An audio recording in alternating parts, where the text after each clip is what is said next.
Men of Iron, Chapter 27. As Miles took his place at the south end of the lists, he found the Sieur de la Montaigne already at his station. Through the peephole in the face of the huge helmet, a transverse slit known as the ocularium, he could see, like a strange narrow picture, the further end of the lists. The spectators upon each side moving and shifting with ceaseless restlessness, and in the center of all, his opponent, sitting with spear point directed upward, erect, motionless as a statue of iron, the sunlight gleaming and flashing upon his polished plates of steel, and the trappings of his horse swaying and flooding in the rushing of the fresh breeze. Upon that motionless figure his sight gradually centered with every faculty of mind and soul. He knew the next moment the signal would be given that was to bring him either glory or shame from that iron statue. He ground his teeth together, with stern resolve to do his best in the coming encounter, and murmured a brief prayer in the hollow darkness of his huge helm. Then, with a shake, he settled himself more firmly in his saddle, slowly raised his spear point until the shaft reached the exact angle, and there suffered it to rest motionless. There was a moment of dead, tense, breathless pause. Then he rather felt than saw the marshal raise his baton. He gathered himself together, and the next moment a bugle sounded loud and clear. In one blinding rush, he drove his spurs into the sides of his horse, and in instant answer felt the noble steed spring forward with a bound. Through all the clashing of his armor, reverberating in the hollow depths of his helmet, he saw the mail-clad figure from the other end of the lists, rushing toward him, looming larger and larger as they came together. He gripped his saddle with his knees, clutching the stirrups with the soles of his feet, and bent his body still more forward. In the instant of meeting, with almost the blindness of instinct, he dropped the point of his lance against the single red fleur-de-lis in the middle of the oncoming shield. There was a tremendous crash that seemed to rack every joint at once. He heard the crackle of splintered wood, and felt the momentary trembling recoil of the horse beneath him. In the next instant he had passed by. As he checked the onward rush of his horse at the far end of the course, he heard faintly in the dim hollow recess of the helm the loud shout and clapping of hands of those who looked on, and found himself gripping with nervous intensity the butt of a broken lance, his mouth clammy with excitement, and his heart thumping in his throat. Then he realized that he had met his opponent, and had borne the meeting well. As he turned his horse's head toward his own end of the list, he saw the other trotting slowly backward towards his station, also holding the broken lance shaft to his hand. As he passed the iron figure, a voice issued from the helmet. "Well done, Sir Miles, nobly done," and his heart bounded in answer to the words of praise. When he had reached his own end of the lists, he flung away the broken lance, and Goskin came forward with another. "Oh, Miles," he said with a sob in his voice, "that was nobly done. Never did I see a better ridden course in my life. I did not believe that ye could do half so well. Oh, Miles, prithee knock him out of his saddle if ye love me." Miles, in his high-keyed nervousness, could not forbear a short hysterical laugh at his friend's warmth of enthusiasm. He took the fresh lance in his hand, and then, seeing that his opponent was walking his horse slowly up and down the end of the lists, did the same during the little time of rest before the next encounter. When in answer to the command of the marshal he took his place a second time, he found himself much calmer, more collected than before, but every faculty no less intensely fixed than it had been at first. Once more the marshal raised the baton, once more the horn sounded, and once more the two rushed together, with the same thunderous crash, the same splinter of broken lances, the same momentary trembling recoil of the horses. and the same onward rush past each other. Once more the spectators applauded and shouted as the two knights turned their horses and rode back toward their stations. This time, as they met midway, the Sieur de la Montaigne reined in his horse. "Sir Miles," said a muffled voice, "I swear to you by my faith I had not thought to meet in you such an opponent as you do prove yourself to be. I had thought to find in you a rather raw boy, but find instead a paladin. Hitherto I have given you grace as I would give grace to any mere lad, and thought of nothing but to give you opportunity to break your lance. Now I shall do my best to unhorse you, as I would an acknowledged peer in arms. Nevertheless, on account of your youth, I give you this warning, so that you may hold yourself in readiness." "I gave you gamer cry for your courtesy, my lord," answered Miles, speaking in French, "and I will strive to encounter you as best I may, and pardon me if I seemed forward in so saying, but were I in your place, my lord, I would change yonder breastpiece and overgirth of my saddle. They are sprung in the stitches." "Nay," said the Sieur de la Montaigne, laughing, "breastpiece and overgirth have carried me through more tilts than one, and shall through this.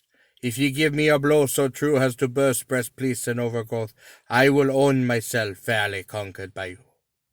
So saying, he saluted Miles with the butt of the spear that he had held, and passed by to his end of the lists. Miles, with Guskin running beside him, rode across to the pavilion, and called to Edmund Wilkes to bring him a cup of spiced wine. After Guskin had taken off the helmet, and as he sat wiping the perspiration from the face, Sir James came up and took him by the hand. "Oh, my dear boy," said he, gripping the hand he held, "never could I have hoped to be so overjoyed in my old age as I am this day. Ye do bring honour to me, for I tell you truly you do ride like a knight seasoned in 20 tourneys." "It gives me tenfold courage to hear you say so, dear master," answered Miles, "and truly," he added, "I shall need my courage in this bout, for the Sieur de la Montaigne tells me that he shall ride to unhorse me this time." "Did he indeed say so?" said Sir James. "Then likely he means to strike at your helm. Your best chance is to strike also at his. Does your hand tremble?" "Not now," answered Miles. "Then keep your head cool, your eye true. Set your trust in God, and happy we will come out of this bout honorably in spite of the rawness of your youth." Just then Edmund Wilkes presented the cup of wine to Miles, and he drank it off at a draught, and thereupon Guskin replaced the helm and tied together the thongs. The charge that Sir James Lee had given to Miles to strike at the adversary's helm was a piece of advice he probably would not have given to so young a knight, except as a last resort. A blow, perfectly delivered upon the helm, was all others the most difficult for the recipient to recover from. But a blow upon the helm was not one in time and 50 perfectly given. The huge cylindrical tilting helm was so constructed in front as to slope at an angle in all directions to the one point. That point was the center of a cross formed by the two iron bands welded to the steel face plate of the helm, where it was weakened by the opening slit of the occularium, or peephole. In the very center of this cross was a little flattened surface, where the hands were riveted together, and it was upon that minute point that the blow must be given to be perfect. And that stroke Miles determined to attempt. As he took his station, Edmund Wilkes came running across from the pavilion with a lance that Sir James had chosen, and Miles, returning the one that Guskin had just given him, took it in his hand. It was of seasoned oak, somewhat thicker than the other, a tough weapon, not easily to be broken even with such an encounter as he was likely to have. He balanced the weapon and found it fitted perfectly to his grasp, and as he raised the point to rest, his opponent took his station at the further extremity of the lists, and again there was a little space of breathless pause. Miles was surprised at his own coolness. Every nervous tremor was gone. Before, he had been conscious of the critical multitude looking down upon him. Now it was a single conflict of man to man, and such a conflict had no terrors for his young heart of iron. The spectators had somehow come to the knowledge that this was to be a more serious encounter than the two which had preceded it, and with a breathless silence fell for the moment, to that the knight stood in place. Once more he breathed a short prayer. Holy Mary, guard me. Then again, for the third time, the marshal raised up his baton, and the horn sounded. And for the third time Miles drove his spurs into his horse's flank. Again he saw the iron figure of his opponent rushing nearer, nearer, nearer. He centered, with a straining intensity, every faculty of soul, mind, and body, upon one point, that single point, the cross of the ocularum, the mark he was to strike. He braced himself with a tremendous shock which he knew must meet him, and then in a flash dropped the lance point straight and true. The next instant there was a deafening, stunning crash, a crash like the stroke of a thunderbolt. A dazzling blaze of blinding light and a myriad sparks danced and flickered and sparkled before his eyes. He felt his horse stagger under him with the recoil, and hardly knowing what he did, he drove his spurs deep into its sides with a shout. At the same moment, there resounded in his ears a crashing rattle and a clatter, and he knew not of what, and then, as his horse recovered and sprang forward, and as the stunning bewilderment passed, he found that his helmet had been struck clear from. He heard a great shout rise from all, and thought with a sickening, bitter disappointment that it was because he had lost. At the further end of the course he turned his horse, and his heart gave a leap and a bound, as though it would burst. The blood leaped to his cheeks, tingling, and he thrilled with an almost agonizing pang of triumph, of wonderment, and of amazement.